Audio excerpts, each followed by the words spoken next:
semua, Assalamualaikum. Pada hari ini saya ingin kongsikan lagi resepi biskut raya. Pertama sekali di sini saya ada 300 gram tepung ubi ataupun tepung tapioka. Saya nak sangai bersama dengan daun pandan. Daun pandan ni gunalah dalam 2 helai ke 3 helai, dipotong-potong macam tu. Lalu kita akan sangai sehingga ia kering. Dia akan jadi macam ni, nampak tak? Dah berbeza kan, lebih ringan dan juga lebih halus.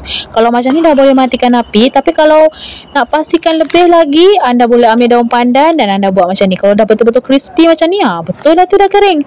Boleh matikan api dan kita boleh ayak tepung tersebut supaya mengelakkan daripada berdasing-berdasing ataupun ketulan-ketulan.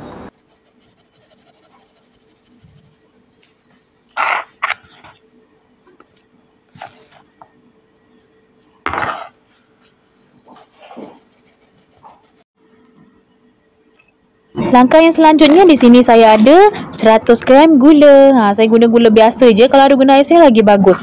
Lebih kurang 100 gram. Kemudian saya ada 50 gram butter dan 50 gram margarin. Kalau nak gunakan full butter ataupun margarin, tak kisah, bergantung kepada selera masing-masing. Okey, macam saya lebih milih untuk campur. Kemudian saya menggunakan sedikit garam.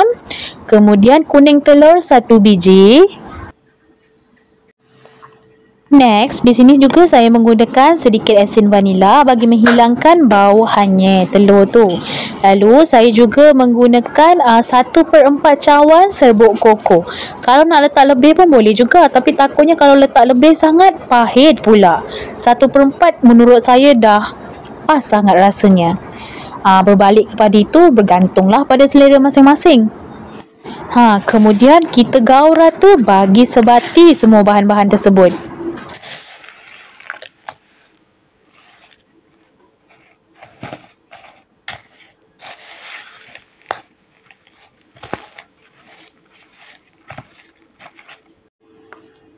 Bahan yang selanjutnya, saya juga menggunakan 65 gram santan. Kita masukkan semua, lalu kita gaul rata lagi bagi sebati. Gaulnya santai-santai je, tak perlu terlalu kuat. Raya lagi menghitung hari. Dah berapa banyak dah biskut raya yang korang dah buat? Kalau bagi yang belum pernah buat biskut apa-apa, cubalah resepi saya ni. Mudah, bahan yang digunakan juga mudah didapati, simple dan cara pembuatannya juga tinggal diaduk-aduk saja.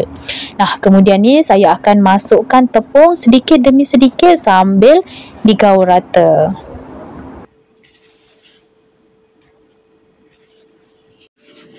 Ni kita habiskan, lalu kita gaul rata bagi sebati semuanya.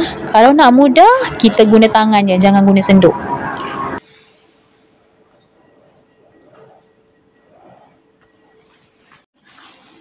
Bagi memastikan saya punya dough ni tercampur secara merata dan sebati, saya gunakan tangan. Ni saya dah guna sarung tangan dan saya akan uli sehingga ia tercampur rata.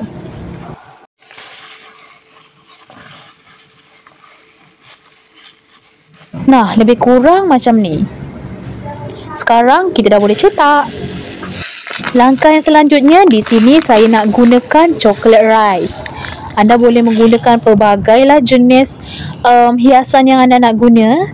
Macam saya untuk hari ini, saya nak guna coklat rice. Di sini saya akan bentukkan bulat-bulat terlebih dahulu. Kemudian saya akan salutkan dough saya tu dengan coklat rice.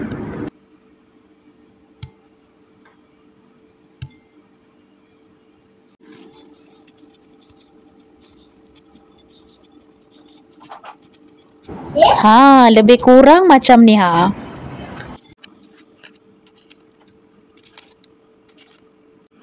Lakukanlah proses yang sama sehingga adunan kita habis.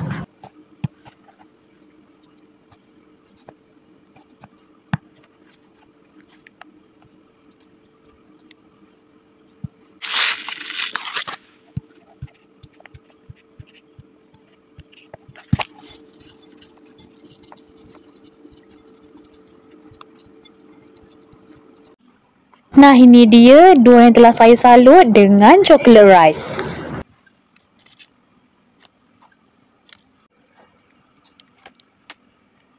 Baiklah, sekarang saya nak bakar dengan suhu 150 darjah Celsius selama 35 minit dan ini dia hasilnya.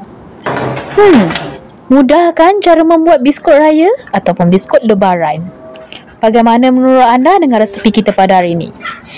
Sekarang saya nak hias bahagian atas dia dengan menggunakan coklat supaya sedaplah mata memandang. Rasa sedap, tampilan pun cantik. Ini saya menggunakan coklat masakan. Saya cairkan terlebih dahulu, lalu saya buat macam ni.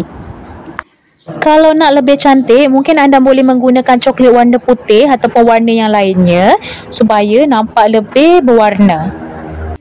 Macam saya cukup menggunakan coklat hitam aja sebab saya rasa dah menarik. Dan ini dia tampilannya.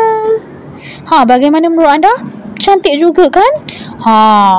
Jadi saya harap anda boleh mencubanya sendiri di rumah dan menilainya sendiri sama ada ia kena ataupun tidak dengan tekak anda. Ini saya jamin rasanya sedap sangat. Terasa butter dan sangat nyoklat.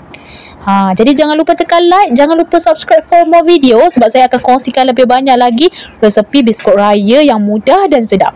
Jumpa lagi di next video. Bye bye.